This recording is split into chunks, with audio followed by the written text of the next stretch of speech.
दोस्तों, दुनिया के सबसे सक्सेसफुल लोगों में से एक बिल गेट्स ने कहा है कि अगर आप गरीब पैदा हुए हैं तो ये आपका दोष नहीं है, लेकिन अगर आप गरीब मर जाते हैं तो ये केवल आपका दोष है। दोस्तों, गरीब मेंटालिटी और अमीर मेंटालिटी को समझने के लिए मैं आपको एक रियल स्टोरी बताता हूँ। गांव में मेरे दो पड़ोसी हैं, एक है राजेश और दूसरा है संजय।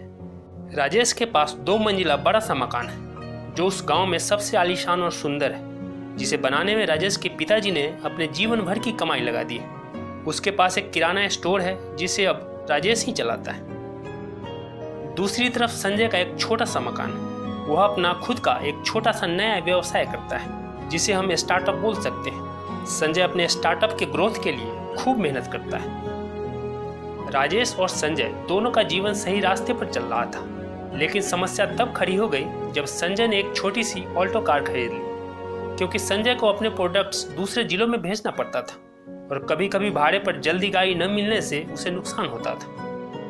अब राजेश जब भी संजय के घर के आगे खड़ी कार को देखता या जब भी उसे अपने कार में कहीं जाते हुए देखता, राजेश के तन बदन में जैसे आग लग जाती थी।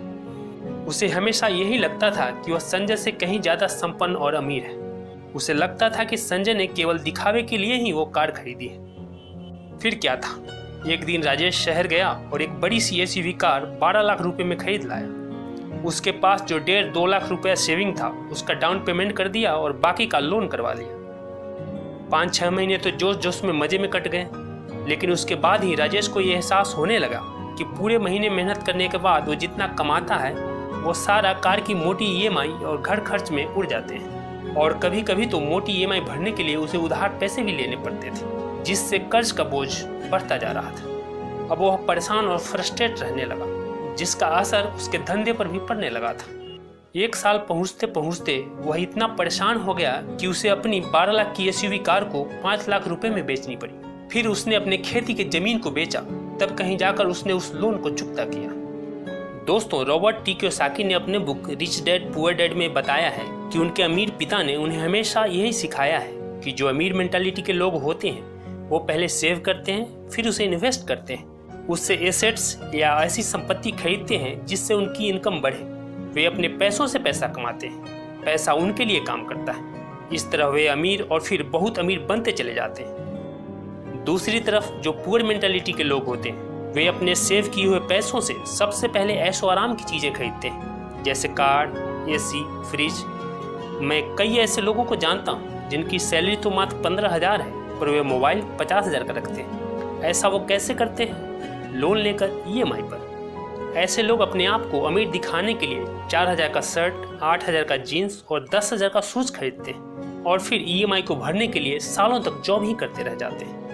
रॉबर्ट के अमीर पिता ने जो सबसे अहम सीख उसे दी, जिसे फॉलो करके ही रॉबर्ट इतने अमीर और सक्सेसफुल इंसान बने, वह यह था कि हमेशा ज़्यादा से ज़्यादा एसेट्स खरीदने चाहिए और कम से कम लाइबिलिटीज।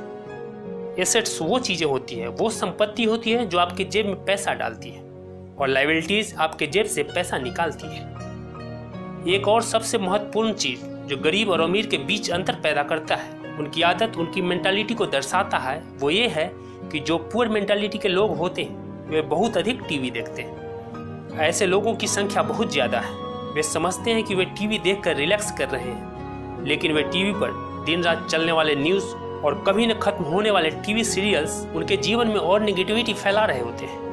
वहीं सक्सेसफुल लोगों की सोच, उनकी मेंटालिटी अलग ही होती है। वे अपनी कीमती समय को यूं टीवी देखने में बर्बाद नहीं करते।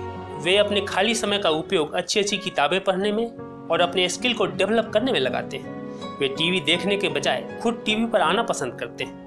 रिच डैड पुअर डैड के ऑथर कहते हैं कि गरीब और मध्यम वर्गीय लोग पैसों के लिए काम करते हैं, जबकि अमीर और अमीर मेंटालिटी वाले लोग पैसों के लिए काम नहीं करते, बल्कि पैसा उनके लिए काम करता है।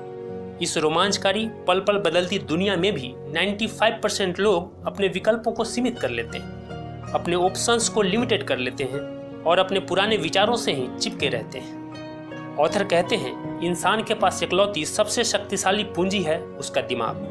अगर इसे अच्छी तरह से ट्रेंड कर दिया जाए तो यह एक पल में इतनी सारी दौलत बना सकता है जितना आपने कभी सपने में भी नहीं सोचा। सूचना के इस क्रांतिकारी युग में पैसा मिनटों में बन जाता है। कुछ लोग तो जीरो से शुरू करते हैं और अविश्वसनीय रूप से अमीर हो जाते हैं। इसमें वे केवल अपने कुछ आइडिया और एग्रीमेंट का सहारा लेते हैं। ये बात आपको वे लोग आसानी से बता सकते हैं जो स्टॉक मार्केट में ट्रेडिंग करते हैं। दोस्तों, हर व्यक्ति स्वर्ग जाना चाहता है, परंतु कोई मरना नहीं चाहता। वैसे ही हर व्यक्ति सफल होना चाहता है, परंतु कोई भी कभी भी हारना नहीं चाहता।